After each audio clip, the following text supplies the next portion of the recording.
Assalamu alaikum everyone. Welcome to Amazed by the Quran, a series where I share with you what I find amazing about the Quran. Today, inshallah, I want to share with you probably 3 examples along the same lines. And this is actually a subject matter that's kind of difficult to understand at first, but I think we can understand it pretty easily. You know, there are speech patterns in every language, and every language has certain words that are almost interchangeable between one another, like, think of happiness and joy, or anger and rage. These words, even though they may have some nuances and they mean different things, but in many cases they are actually used almost exactly the same way, interchangeably, right? Similarly, there are sometimes words that are the full version of something or the lesser version of something, like demo as opposed to demonstration, which you can in casual speech kind of use interchangeably. Now bear in mind that as I share this example with you, the entire Quran is an oral tradition. It was revealed and it was memorized as it was sent down, and it wasn't documented in the way that a book is written down. It's passed down primarily as an oral tradition, and later on it is put into writing. So the Arabic language, let's start with that. The Arabic language actually has 2 words for giving counsel. One of those words is wassa, and the other word is awsa. And even if you don't remember that vocabulary, it's okay. Wassa is used in Arabic when you give counsel that is of a spiritual nature, or that when you give it over and over again. So basically, actually, in Arabic, the only nuance to wassa is counsel that is given over and over again, as opposed to that awsa is actually counsel that's given one time. So I'll repeat that again. Wassa, over and over again. Awsa, one time. Remarkably, in the Quran, counsel is talked about several times.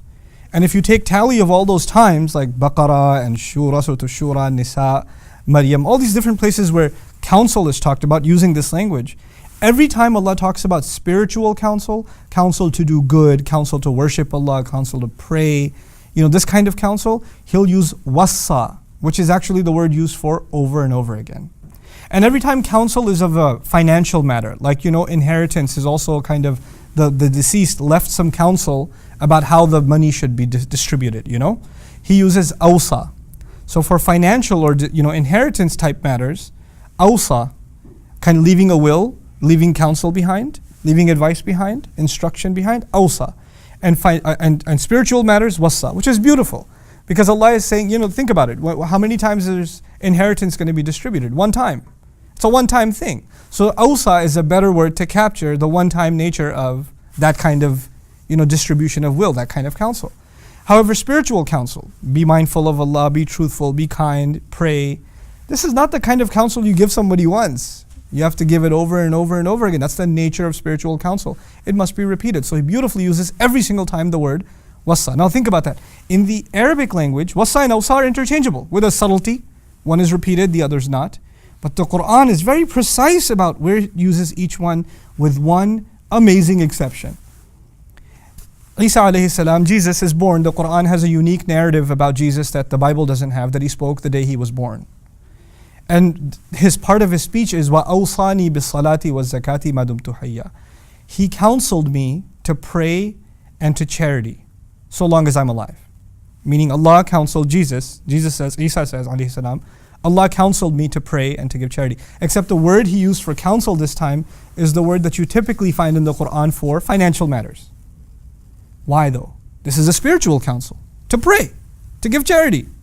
Some argued that perhaps this word is used here because charity was mentioned, which is financial. But there's something more going on here. Remember in the beginning of this elaborate explanation, I told you that awsa is for one time and wassa is over and over again.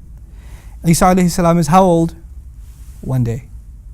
He couldn't possibly have been given counsel over and over and over again. He's only been given counsel to pray and give charity one time. So he says, Awsani bis-salati was-zakati. 23 years of an oral revelation, and the only time the pattern is broken is when the one-time advice is given. It's what you have to call amazing. Another 2 examples I want to quickly give you along the same lines, because they're so short that if I made a video by themselves, they'd be like a minute long. So I'll throw them in here, inshallah. Is 2 words. We'll compare 2 words. There's this word a'yun, and there's the word uyun. A little more vocabulary for you. A'yun is actually, it means 2 things. Each one of these words means 2 things. A'yun could mean eyes, and a'yun could also mean springs of water. It could mean eyes, and it could mean springs of water. On a side note, the Arabs have the same word for these because anything that pleased their eye, they use the word eye for it. So waterfalls are called eye too because it pleases their eye. But regardless, a'yun could mean eyes, and it could also mean springs of water. Another word, uyun, could also mean either one of these things. It could mean eyes, and it could also mean springs of water. But the Quran has a particular signature. So for 23 years of this oral tradition, every time a'yun was used, it was about the eyes. And every time uyun was used, it was about the springs of water. Even though in Arabic, both of those could carry both meanings, the Quran decided that it's going to have a signature where a'yun consistently will be talking about eyes and uyun consistently is going to be talking about springs of water. That kind of consistency in oral speech is impossible to keep up with. It's just impossible to keep up with. And finally, just along the same lines, is the distinction between two kinds of rain. The Arabs use the word matar for rain.